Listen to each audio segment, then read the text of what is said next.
મિત્રો ડૉક્ટર મુકેશ ધોળકિયા મહુવા. હું એક આજે નાનકડો બીજો વિડીયો બનાવું છું. આ એક હસતું ખીલતું ફૂલ છે, પણ માણસ જો એની સાથે એક માખી પણ કેટલી પ્રેમથી મોજ કરી રહી છે, પણ માણસને ભય અને ભૂખે કેટલો ભ્રષ્ટ, ભયંકર, ભયાવહ બનાવી દીધો છે, એનો હું એક નાનકડો નમૂનો તમારી સામે પેશ કરું છું. માણસ જે રીતે ભય ભૂખથી ભયંકર જે બન્યો છે, એટલા માટે પ્રકૃતિનું નિંદન કેવી રીતે કરવું, પ્રકૃતિનું આધિપત્ય કેવી રીતે કરવું, પોતાના સિવાય કોઈ પ્રાણી, કોઈ પ્રકૃતિનો એક પણ અંશ પોતાના સિવાય એની આગળ ન નીકળી જાય, એની પૂરતી તકેદારી કેવી રીતે રાખી રહ્યો છે, એનો એક નમૂનો બતાવું. આ અમારા ફાર્મની અંદર મેં દર 6 ફૂટે આંબા વાવ્યા છે. આ બધા જે આંબા છે, આ દર 6 ફૂટે છે. સામાન્ય રીતે આંબા જે હોય એ લગભગ 15-20 ફૂટની ડિસ્ટન્સ ઉપર બધા કરતા હોય છે. પણ એક હમણાં લેટેસ્ટ ટેકનોલોજી જે ભારતમાં ધીમે ધીમે વિકસી રહી છે, એનું નામ છે ઇઝરાયલ ટેકનિક. ઇઝરાયલ ટેકનિકની અંદર એવું કરે છે કે બહુ નજીક આંબાનું વાવેતર કરે, નજીક કરે અને 3 જ વર્ષના આંબામાં ક્રોપ લેવાનું ચાલુ કરે. તો આટલો નજીક વાવવાનું કારણ શું? આટલા નજીક વાવી અને કેવી રીતે ફાયદો ઉઠાવો, એનો મેં થોડો અભ્યાસ કર્યો. ઇઝરાયલ ટેકનિકની અંદર આંબા હોય એને કટિંગ કરતા જવાનું હોય છે.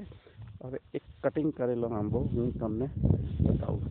આ જે આંબો છે, જેનો અમે ઇઝરાયલ ટેકનોલોજીથી એનું ટેમિંગ પ્રૂનિંગ કરી રહ્યા છીએ.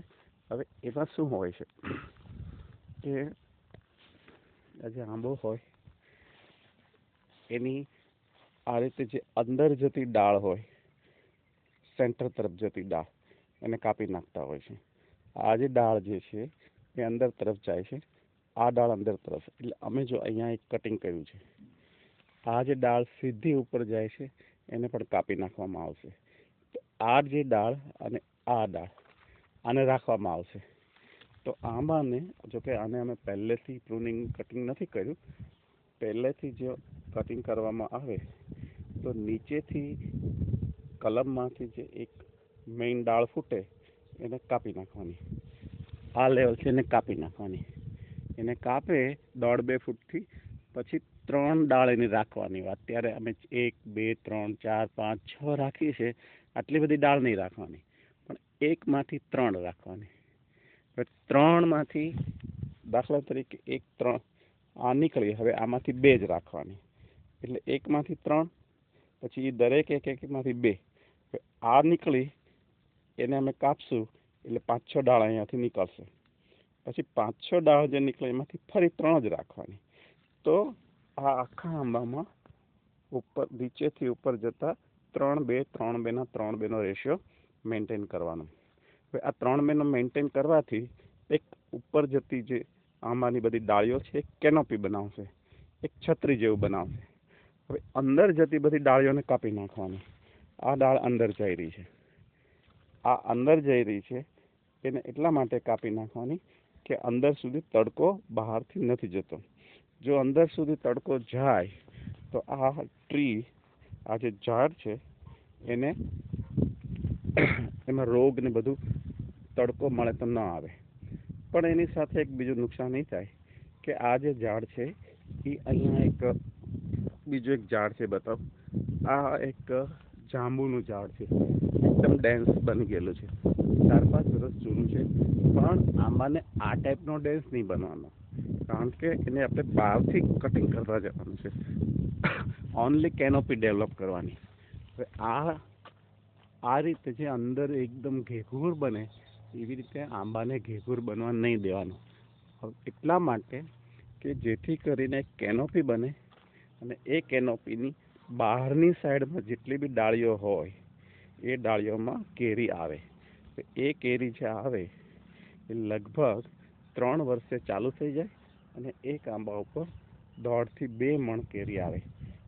એટલે 6 ફૂટે તમે આવી રીતે વાવેતર કરી દીધું હોય તો જેટલું વાવેતર જે જૂના જમાનામાં જે કરતા હતા એની સરખામણીમાં લગભગ 3 ગણું વાવેતર થાય.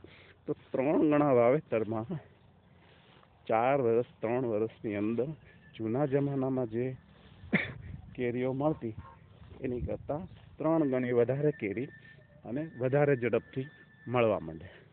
પણ આનો જે બેનિફિટ આપણે માણસને કેરી મળે છે પણ એણે શું કર્યું કે પ્રકૃતિએ જે કંઈ વનસ્પતિઓ બનાવી છે એ બધા જ પ્રાણી પક્ષીને નજરમાં રાખીને બનાવી છે.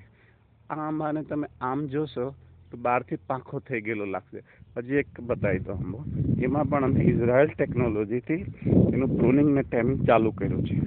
જોકે આ હું ખેડૂત નથી, મારો પણ બિલકુલ નવો જ અનુભવ છે.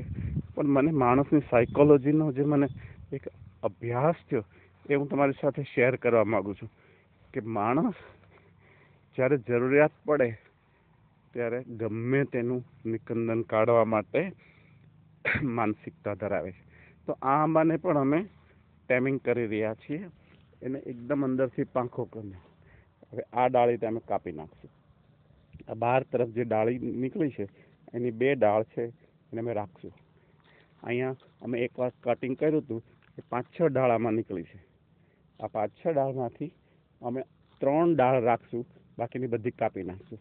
એટલે 3-2-3-2ના રેશિયોમાં આ આંબાને અમે ઉગાડીશું. તો જે મેં નુકસાનની વાત કરી કે બર્ડ જે છે એને માટે એમાં માળા નહીં બને.